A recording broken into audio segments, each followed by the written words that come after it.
Всем доброго времени суток, уважаемые подписчики! Рад вас приветствовать на моем YouTube канале. Сегодня я расскажу вам о лечениях простуды без лекарств.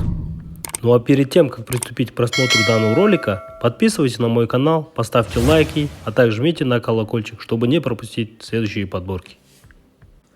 Лечение простуды без лекарств. Возможно ли это? Абсолютно. Ведь медики всего мира давно сошлись во мнении, что лекарств, которые лечили бы простуды и заболевания, не существует. Спреи для горла и носа, сиропы, жаропонижающие – все это используют только для облегчения симптомов. Но на самом деле иммунная система организма сама способна побороть простуду вирусного происхождения. Все, что мы можем сделать, попытаться ей помочь и ускорить процесс выздоровления. В этом материале мы рассмотрим, какие народные средства помогут вылечить простуду. Лечение простуды домашними способами. Существует много народных средств, которые помогают облегчить симптомы. Мы сегодня рассмотрим 12 советов и средств, которые помогут быстрее восстановиться от простуды и гриппа.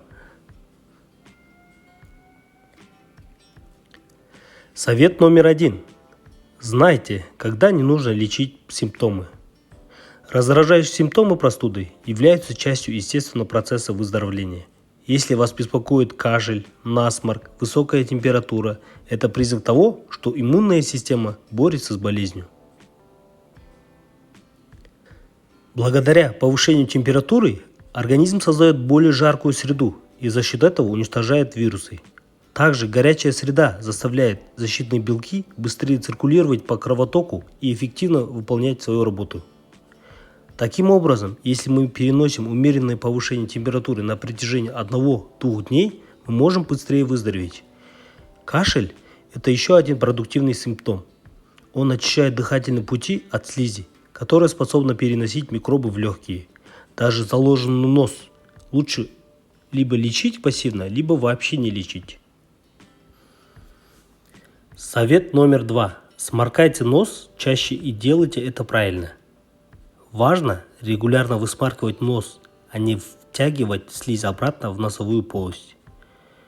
Однако, когда мы сморкаем нос сильно, давление может переместить содержащую микробы слизь ближе к ушным проходам и вызвать боль в ушах. Чтобы правильно очистить нос от слизи, нужно не сильно высмаркивать каждую ноздрю по очереди. Совет номер 3. Промывайте нос соленой водой.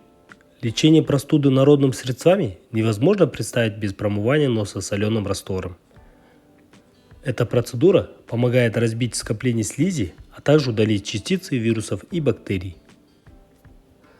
Совет номер 4. Оставайтесь в тепле и больше отдыхайте. Если мы находимся в тепле и отдыхаем, наш организм направляет энергию на поле битвы иммунной системы. Оставаясь в тепле и отдыхая, мы освобождаем дополнительную энергию, которая используется для борьбы с вирусами. Совет номер 5. Полоскайте горло. Еще одно бесплатное средство от простуды – полоскание горла. Полоскание помогает увлажнить больное горло и на время смягчает боль. Размешайте половину чайной ложки соли в стакане теплой воды и выполняйте процедуру несколько раз на день. Совет номер 6. Дышите паром. Паровые ванны увлажняют носовые проходы. Если во время простуды вас мучает головокружение, принимайте паровые души только сидя. Увлажнитель воздуха, установленный в вашей комнате, поможет смягчить заложенность носа. Важно ежедневно менять воду и очищать аппарат согласно инструкциям. Совет номер 7. Используйте мазь. Если вы нанесете ментоловую или эвкалиптовую мазь в область под носом, это поможет открыть дыхательные ходы и восстановить раздраженную кожу у его основания. Что кушать при простуде? Ниже мы рассмотрим, какие продукты являются верными помощниками иммунитета в борьбе с вирусами. Совет номер 8. Куриный бульон. Одно исследование продемонстрировало, что употребление курино-овощного бульона помогает замедлить передвижение нейтрофилов в организме. Нейтрофилы – это одно из разновидностей лейкоцитов, белых кровяных клеток, которые защищают организм от инфекций. Когда нейтрофилы двигаются медленнее, они задерживаются в больших концентрациях именно в тех участках организма, которые больше всего нуждаются в выздоровлении. Совет номер 9. Мед при простуде.